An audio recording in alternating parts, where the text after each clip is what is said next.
America, Israel और Iran के युद्ध को लगभग एक महीने से ज़्यादा का समय हो चुका है और ऐसे में अब पूरी दुनिया में मंदी की बातें चलने लगी हैं। ये वो क्षेत्र है जहां से बड़े पैमाने पर भारत के लिए ईंधन आता है।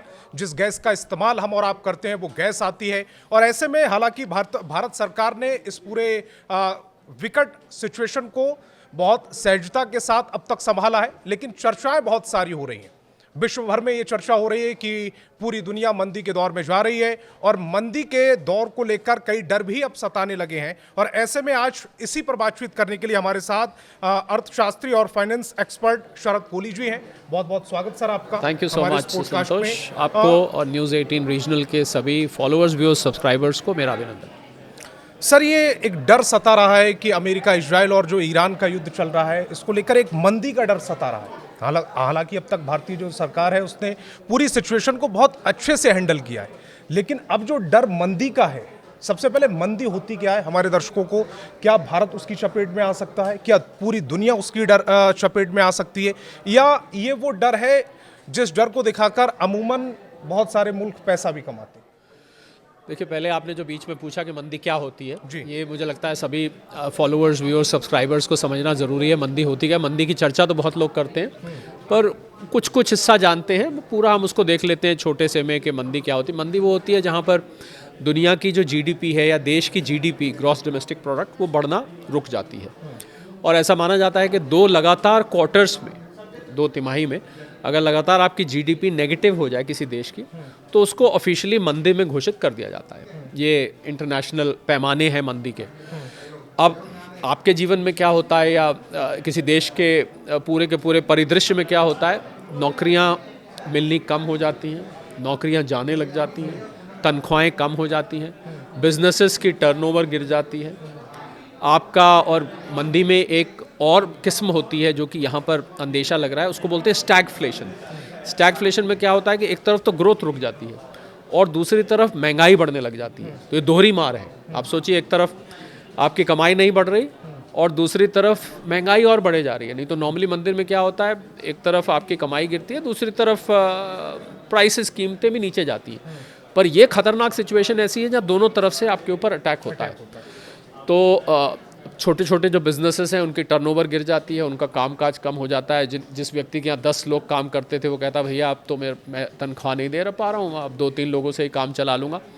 तो आपका बजट घर का बिगड़ जाएगा और घर में जो कमाने वाले लोग हैं उनकी गिनती कमाई की कम होती जाएगी। ओवरऑल आपकी हाउस होल्ड इनकम कम हो जाती है, आपको अपने खर्चे कंट्रोल करने पड़ जाते हैं। ये सब चीज़ें मंदी के सिम्टम दिखते हैं। हालांकि कोई अच्छी बातें तो नहीं है, पर क्योंकि आपने पूछा है तो मैं बताऊंगा। आप सवाल ये है कि लेकिन हाँ, सवाल मेरा ये है कि बहुत से लोगों ने मंदी का दौर देखा नहीं है। अमूमन आपने ये लक्षण, सिम्टम्स तो बता दिए कि मंदी के होते क्या हैं जी, वो दौर भी थोड़ा सा बताइए कि मंदी कब आई थी और कब इस तरह की परिस्थितियां भारत में बनी थी। एक 2008-10 के समय कहा जाता है कि पूरी दुनिया में मंदी आई थी, लेकिन भारत में वो मंदी नहीं आई थी, तो हमने वो दौर नहीं देखा। उससे पहले भारत में कब मंदी का दौर रहा होगा? 2008 में लीमैन ब्रदर क्राइसिस हुई थी अमेरिका में, उसका पूरे विश्व में असर हुआ था। कुछ हद तक उसका इम्पैक्ट भारत में पड़ा था।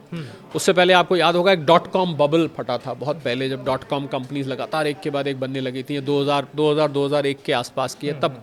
पर अच्छी बात ये रही कि क्योंकि भारत की इकोनॉमी एक एमर्जिंग इकोनॉमी है, एक बढ़ती हुई इकोनॉमी है।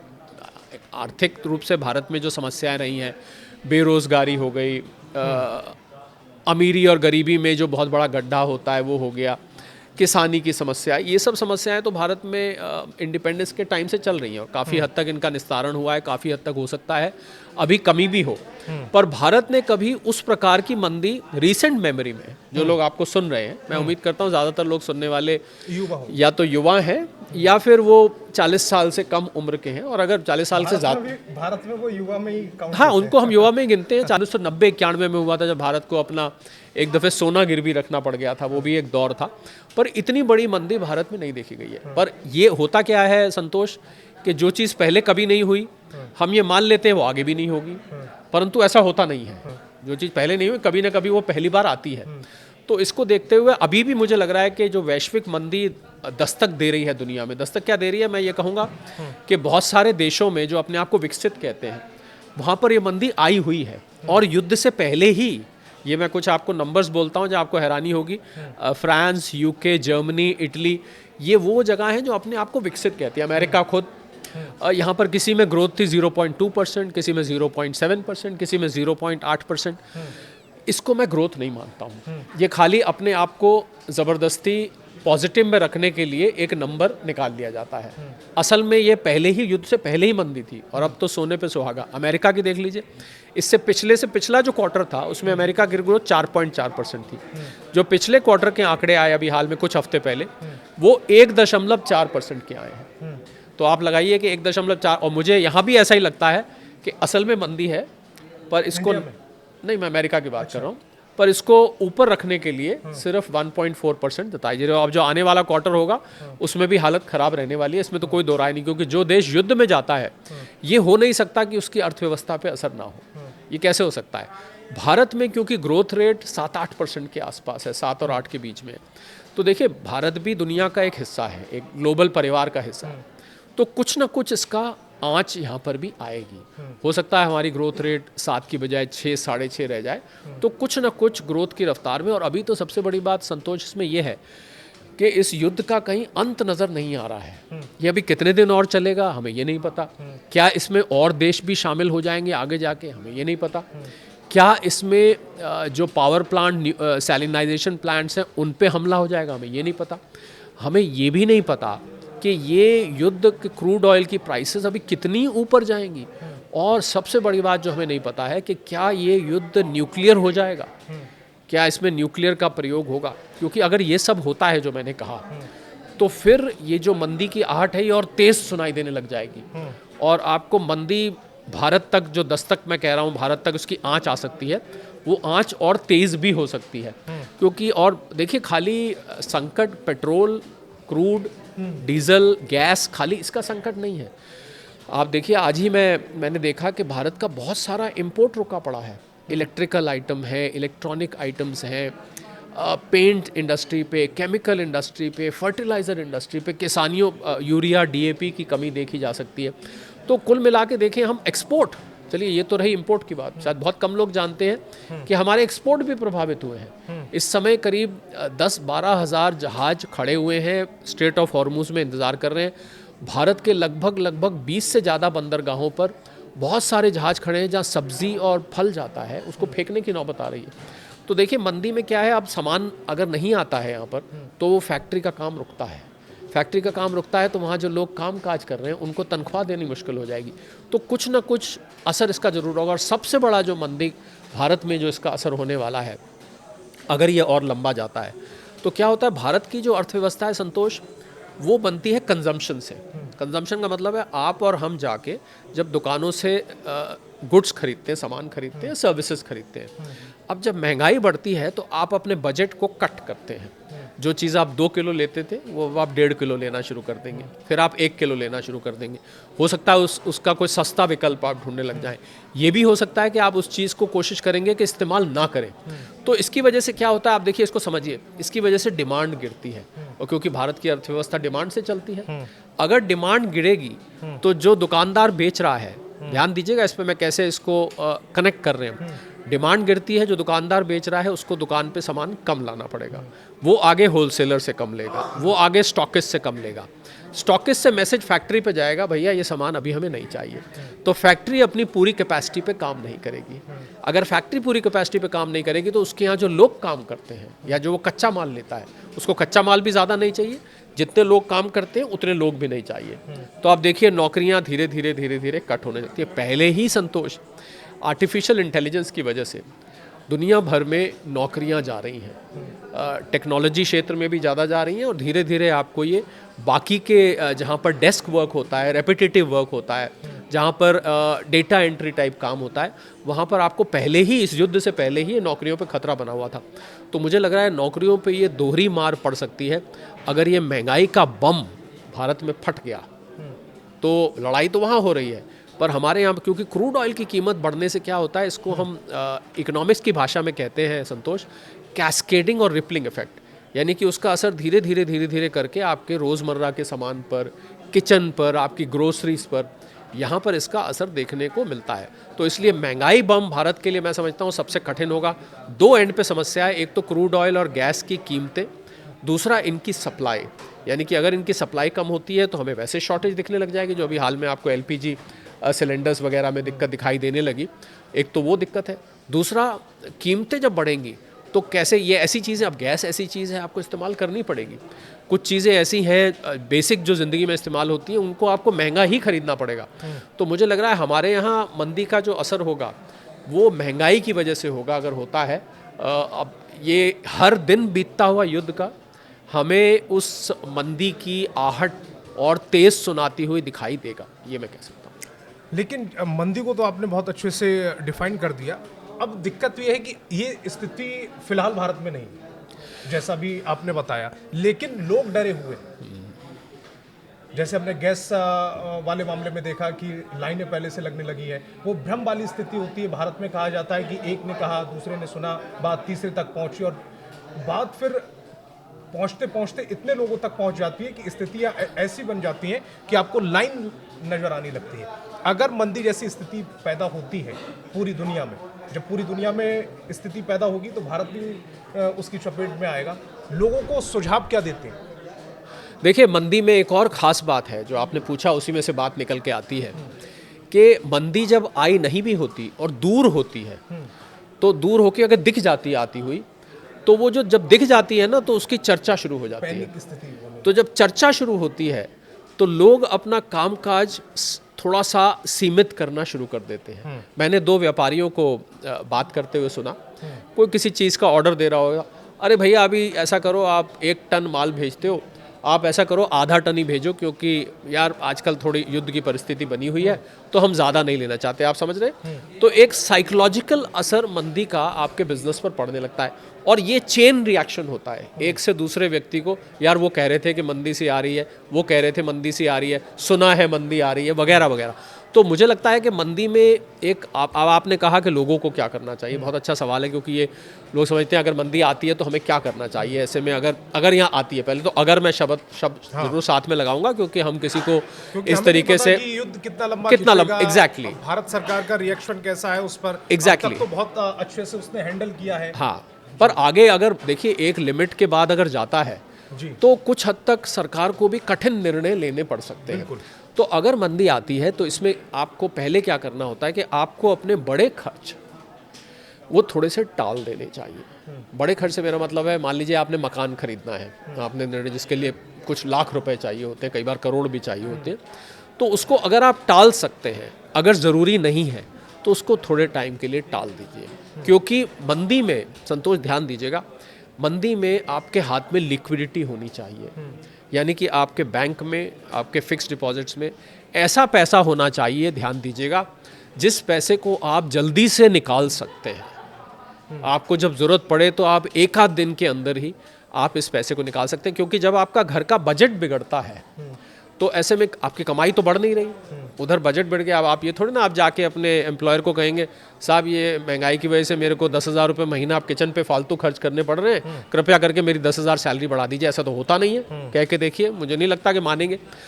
तो आपको उस बिगड़े हुए बजट को सपोर्ट करने के लिए आपको लिक्विडिटी हाथ में रखनी पड़ती है। और संतोष, इसका सबसे अच्छा उदाहरण मैं अगर आपको दूं कि आप ये कहाँ से ये बात निकल के आ रही है, जब कोविड आया था, अभी तो लोगों की मेमोरी ताज़ा है, बिल्कुल 5-6 साल हुए हैं कोविड को। मैं भी यही सवाल प्लान किया था कि कोरोना से मंदी कितनी अलग होगी या कितना सेम सिचुएशन रहने वाला। कोरोना में क्या हुआ था कि लोग घर बैठ गए थे, लॉकडाउन हो गया था और लोग कामकाज पे नहीं जा पा रहे थे। कुछ लोग वर्क फ्रॉम होम पे थे, पर वर्क फ्रॉम होम में भी नौकरियों पर बन आई थी।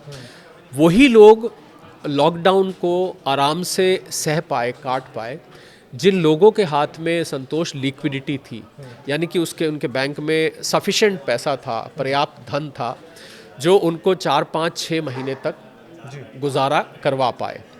जिन लोगों की एक गांव में कहावत होती है, उसको बोलते हैं आई चलाई। आई चलाई होता है भाई, पैसा आया, मान लीजिए आपकी 50,000 तनख्वाह है, 50,000 आया, 50,000 खर्च हो गया, फिर 50,000 आया, 50,000 खर्च हो गया, या बहुत मामूली सी बचत हुई।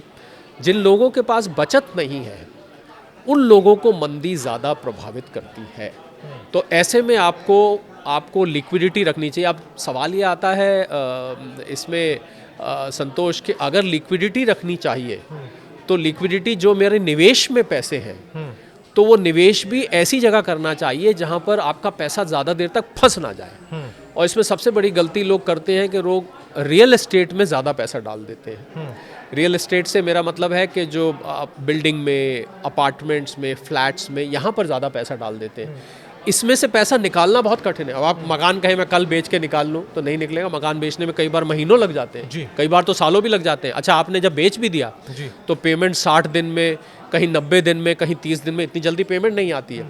तो इसलिए लिक्विडिटी वाले एसेट्स में निवेश करना चाहिए, अपने हाथ में लिक्विडिटी रखनी चाहिए। और एक और काम करना चाहिए इसमें संतोष कि आपको अपने निवेश को फैला कर रखना चाहिए। एक ही एसेट क्लास में सारा पैसा निवेशित नहीं रहना चाहिए। ये नहीं कि खाली प्रॉपर्टी में है, ये नहीं कि खाली शेयर्स में है, ये नहीं कि खाली म्यूचुअल फंड्स में है। ये हो सकती है कि लोग ये सोचने लगे, जैसा बीच में चर्चाएं भी हो रही थी सोशल मीडिया पर, कि बैंक से पैसा निकालकर आप कैश के रूप में घर में रखना शुरू कर दें। मुझे लगता है वो एक अफवाह है। बहुत सारे सोशल मीडिया में लोग कह रहे थे कि बैंकों में पैसा पड़ा कूड़ा हो जाएगा, बैंकों से निकाल नहीं पाएंगे, बैंक फेल हो जाएंगे। देखिए, रिजर्व बैंक ऑफ इंडिया का जो पूरा की पूरी प्रणाली है बहुत सुदृढ़ है। आपकी लिविंग मेमोरी में मुझे नहीं याद आता कोई बैंक फेल हुआ था। आपको याद होगा कुछ साल पहले येस बैंक में समस्या आई थी। मैं उस टाइम बोलता था येस बैंक नो बैंक बनने के कगार पे आ गया था, पर उसको भी रिजर्व बैंक ने हस्तक्षेप करके स्टेट बैंक को लाए बीच में, उसको संभाल लिया था। तो बैंकों की ऐसी फेल जब तक कि बहुत ही ज़्यादा विकट परिस्थिति नहीं बन जाती, बिल्कुल ऐसी समस्या नहीं आ जाती कि विश्व युद्ध हो गया, भारत भी उसमें सम्मिलित हो गया और पूरी की पूरे फाइनेंशियल सिस्टम कोलैप्स कर गया, तब तो बात अलग है। पर ऐसा अभी कुछ भी होता नहीं दिख रहा है, तो इसमें पैनिक नहीं करना चाहिए। ये बिल्कुल अफवाह है कि आप बैंकों से पैसा निकाल लीजिए। और क्षमा मांगते हुए कुछ ज्योतिषियों की मैंने भविष्यवाणी सुनी जिसमें उन्होंने ये बोला कि आपका पैसा कागज़ हो जाएगा, पैसा बैंक फेल हो जाएंगे। मुझे लगता है इस प्रकार की भविष्यवाणियाँ नहीं करनी चाहिए, क्योंकि इससे लोग पैनिक करके, बहुत सारे लोगों ने उन सोशल मीडिया रील्स को दिखा के पैसा निकलवा के कैश घर में रख लिया। अब देखिए कितना अनसेफ है आप घर में। इसमें मुझे एक चीज़ और याद आ गई, चूंकि मैं सोने पर सवाल करने वाला था और बीच में मैंने कुछ इस तरह की भविष्यवाणियां सुनी थी कि 3 लाख तक जाएगा प्रति तोला और सोने में निवेश कर लीजिएगा। सोने के दाम तो नीचे आ रहे हैं। सोने के दाम, एक तरफ हम मंदी की बात कर रहे हैं, दूसरी तरफ सोने के दाम नीचे आ रहे हैं। ये देखिए, सोने के दाम नीचे आने का कारण है कि ये युद्ध खाड़ी में हुआ और खाड़ी में क्रूड ऑयल आता है। क्रूड ऑयल से संतोष, इसकी मैं रिश्तेदारी मैंने पहले भी वैसे न्यूज़ 18 के प्लेटफॉर्म से बताया, पर मैं दोबारा बना देता हूँ। क्रूड ऑयल के दाम ऊपर जाने से डॉलर की डिमांड बढ़ गई। डॉलर की डिमांड और प्राइस डिस्कवरी सोने की ज़्यादातर अमेरिका में होती है। प्राइस डिस्कवरी मतलब जहाँ से कीमत निर्धारित की जाती है। तो उससे डॉलर की डिमांड बढ़ी। डॉलर की डिमांड बढ़ने से डॉलर की वॉल्यूम बढ़ गई, उससे डॉलर बाकी करेंसीज के मुकाबले मजबूत दिखाई देने लगा। उसकी वजह से एक डॉलर इंडेक्स होती है अमेरिका में जो 6 करेंसीज को मिला के बनती है, वो डॉलर इंडेक्स बढ़ गई। डॉलर इंडेक्स बढ़ने से अमेरिका में एक बॉन्ड यील्ड्स होती हैं। ये बॉन्ड सरकार इशू करती है वहाँ के 10 साल के, 30 साल के। तो क्या हुआ संतोष के बॉन्ड यील्ड्स बढ़ गई। जैसे ही बॉन्ड यील्ड बढ़ी, वो 4.25% के आसपास थी, वो बढ़ के 4.5% पहुँच गई। तो ऐसा माना जाता है अमेरिका में कि अगर आपको 4.5% बॉन्ड्स पे ब्याज मिल रहा है तो आप सोने की बजाय वहाँ पैसा लगाइए। तो वहाँ पर जो सट्टेबाजी बहुत होती है सोने में, तो शायद आपको पता ही होगा, तो उन्होंने वहाँ से पैसा निकाल के बॉन्ड्स में लगाना शुरू किया। इस वजह से सट्टे इसके नीचे की तरफ को होने लग गए और नीचे की तरफ सट्टे होने से ये आपको सोना चांदी प्रेशर में दिखा। पर आपने एक ध्यान नहीं दिया कि सोना गिर के एक दफ़े $4,000 यानी कि 1,30,000 दिरहम, 1,30,000 रुपये प्रति 10 ग्राम से भी नीचे पहुंच गया था। अब वो रिकवर करके फिर करीब $4,700 के आसपास आ गया है। तो मुझे लगता है सोना चांदी जैसे ही इस क्रूड ऑयल की रिश्तेदारी से अपने आप को दूर करेंगे या क्रूड ऑयल की कीमत संतोष कम हो जाएगी, तो आपको सोना चांदी वापस ऊपर जाता दिखाई देगा। हालांकि निवेश की सलाह, हमको निवेश की सलाह नहीं दे रहे हैं, आपको अपने फाइनेंशियल एडवाइजर से पूछ के निवेश की सलाह लेनी चाहिए। इस क्लिप को काट कर हम पर ब्लेम करने लगे। हाँ, तो इसलिए आपको उसको लेना चाहिए। पर अगर लंबे वक्त तक कोई सोना लेके रखता है चांदी संतोष, तो मुझे लगता है 2 से 5 साल में सोना चांदी बहुत अच्छे रिटर्न्स दे सकता है। ये अच्छे अच्छा मौका है कि आपको सोना चांदी सस्ता मिल रहा है। कहाँ सोचिए $5600 पहुंच गया था, 1,80,000 रुपये प्रति 10 ग्राम से भी ज़्यादा इसकी कीमत निकल गई थी। अब तो आपको ये 1,40,000 1,50,000 के बीच में मिल रहा है। बहुत अच्छा मौका है, थोड़ा थोड़ा करके लीजिए। 2 बातें ध्यान रखिए, थोड़ा थोड़ा करके लीजिए और लंबे वक्त के लिए लीजिए। ट्रेडिंग के लिए सोना मत लीजिए, अभी लिया 15 दिन में बेच दिया, महीने में बेच दिया, फिर लिया, ये काम अभी फ़िलहाल करने का नहीं। क्योंकि हमारा ये जो पॉडकास्ट है वो मिडिल क्लास बहुत देखता है जी। और जिस तरह की भ्रम वाली स्थिति इस समय सोशल मीडिया पर ज़्यादा फैली हुई है, मिडिल क्लास को क्या सलाह देंगे और किसानों के लिए भी कुछ बताकर जाइएगा? क्योंकि हमने किसान की बात की कि खाद महंगा हो सकता है, किसानों के लिए भी थोड़ा सा सुझाव दीजिए। देखिए, किसानों के लिए तो अगर खाद की, पहली बात तो खाद की अवेलेबिलिटी है कि खाद पहले मिलता रहे, खासकर यूरिया और डीएपी की मैं बात कर रहा हूँ, ये बहुत ज़रूरी होते हैं फसलों के लिए, बहुत ज़रूरी खाद है। तो पहले तो इनकी अवेलेबिलिटी तो सरकार सुनिश्चित कर रही है कि मिलते रहें। थोड़ी बहुत अगर कीमत बढ़ती है तो मुझे उम्मीद है कि सरकार इसमें सब्सिडीज़ लाएगी कि किसानों पर असर ना पड़े, क्योंकि अगर फसल पर असर होता है तो सीधा सीधा ये महंगाई का बम फिर फट सकता है। तो किसानों को मैं ये सलाह दूंगा कि एक तो पैनिक ना करें, और मैंने देखा है कि गांव में थोड़ी सी अफवाह जल्दी फैलती है, तो न्यूज़ 18 अपना दायित्व अदा करता है कि वो लोगों तक सही जानकारी पहुंचाता है। तो आप पहली बात तो आप न्यूज़ 18 देखते रहिए, आपको सही जानकारी मिलेगी।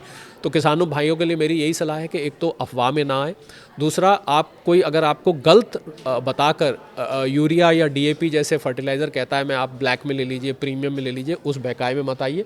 आप अपनी पंचायत से संपर्क करिए, सरपंच से संपर्क करिए, वो सरकारी तंत्र से संपर्क करके आपको उसकी उपलब्धि होगी। दूसरा मैं एक और सलाह दूंगा किसान भाइयों को, संतोष आपकी इजाज़त से, मुझे लगता है कुछ थोड़ा सा किसान भाइयों को डाइवर्सिफाई कमर्शियल क्रॉप्स पे भी करना चाहिए, जो खाली गेहूं और चावल से हट के, धान से हट के अगर आप कमर्शियल क्रॉप्स पे करेंगे तो थोड़ी वहाँ से आपकी जो आमदनी है वो बढ़ती है। बाकी तो देखिए, किसान भाइयों के लिए तो सरकार की इतनी किसान सम्मान निधि है, और एमएसपी की समस्या किसानों के साथ है, वो सरकार और किसानों के बीच की बात है। काश उसमें हम और आप कुछ बात कर सकते पर हमारे दायरे से बाहर है।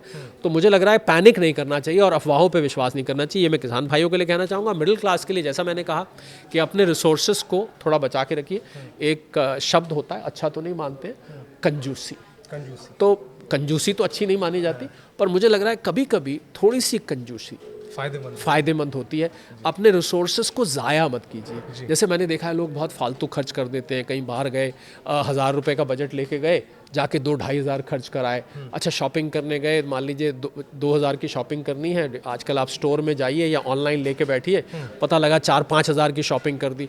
तो ये थोड़ा सा ऐसे माहौल में, मैं ये नहीं कहता कि ये कोई बुरी आदत है, अगर आपकी जेब अफोर्ड करती है तो वाई नॉट, पर ऐसे माहौल में जब थोड़े से रिसोर्सेस को, अपने संसाधनों को बचाने का माहौल बन रहा हो, तो आपको बचा के रखनी चाहिए। अपनी थोड़ी आदतों पर अंकुश लगाना चाहिए।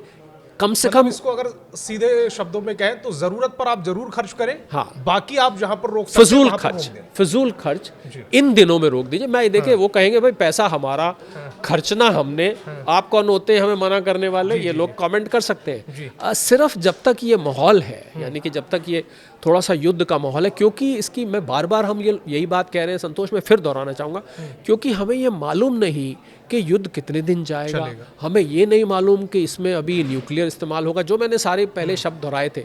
तो क्योंकि अनिश्चितता, अनसर्टेनिटी जिसको अंग्रेजी में बोलते हैं, वो माहौल बना हुआ है, तो थोड़ा सा आप अपने आप को समेट कर रखिए और अपने संसाधनों को बचा कर रखिए। ये मैं मिडिल क्लास को सलाह दूंगा। छोटी छोटी नौकरियां जो करते हैं नौकरी पेशा वाले, जैसे मिडिल क्लास ही कह ले उठे, जो कहीं गार्ड पर नौकरी कर रहे हैं, कहीं पर छोटे छोटे बिजनेस कर रहे हैं, उनके लिए भी कुछ बिल्कुल जो नौकरियां छोटी क्यों, मैं तो कहूँगा मिडिल क्लास की जितनी भी नौकरियां हैं, सभी नौकरियों के लिए एक बात कहना चाहूँगा कि ऐसे माहौल में जब थोड़ा सा टाइट हो जाता है मामला और मंदी के कुछ आवाज़ सुनाई देने लगती है, तो अपनी नौकरी के लिए थोड़ा सा पजेसिव हो जाइए। उसको हिंदी में अगर मैं बोलूँ तो ये कहूँगा, अपनी नौकरी के बारे में थोड़ी सी मोहब्बत नौकरी से ज़्यादा करिए।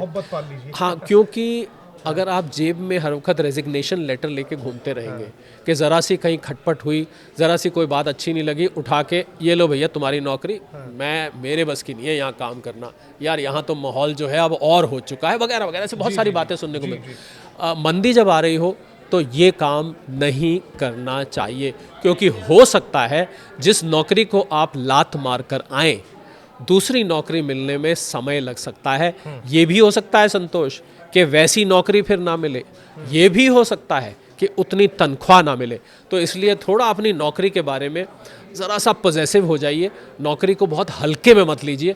अगर मैं इसको दूसरी भाषा में कहूँ, ऐसे माहौल में, मैं ये नहीं कह रहा कि हमेशा के लिए ऐसे हो जाए, क्योंकि हर व्यक्ति का अपनी अपनी सिचुएशन होती है। कम से कम जब तक ये सारा माहौल, ये बादल युद्ध के छट नहीं जाते, क्योंकि किस हद तक ये मंदी अंदर घुस सकती है हमारी ज़िंदगी में, ये अनिश्चितता बनी हुई है। यूपी बिहार में एक शब्द होता है ना, तुर्रम खां। बिल्कुल। खां के तुर्रम खां ना बने। बिल्कुल, सिचुएशन इस समय विकट है पूरी दुनिया के लिए। भारत इस सिचुएशन में अच्छा कर रहा है, ये अच्छी बात है, लेकिन युद्ध कितना लंबा चलेगा ये कोई नहीं जानता। और ऐसे में जो खर्च है वो जरूर करें, लेकिन फिजूल खर्ची बिल्कुल ना करें। शरद सर, आप हमारे साथ जुड़े, बहुत बहुत शुक्रिया। Thank you और so आपने much. हमारे जो दर्शक हैं, खासकर जो ग्रामीण क्षेत्र के दर्शक, किसानों के लिए जो महत्वपूर्ण पॉइंट्स दिए, बहुत बहुत शुक्रिया। Thank you so much. Thank you.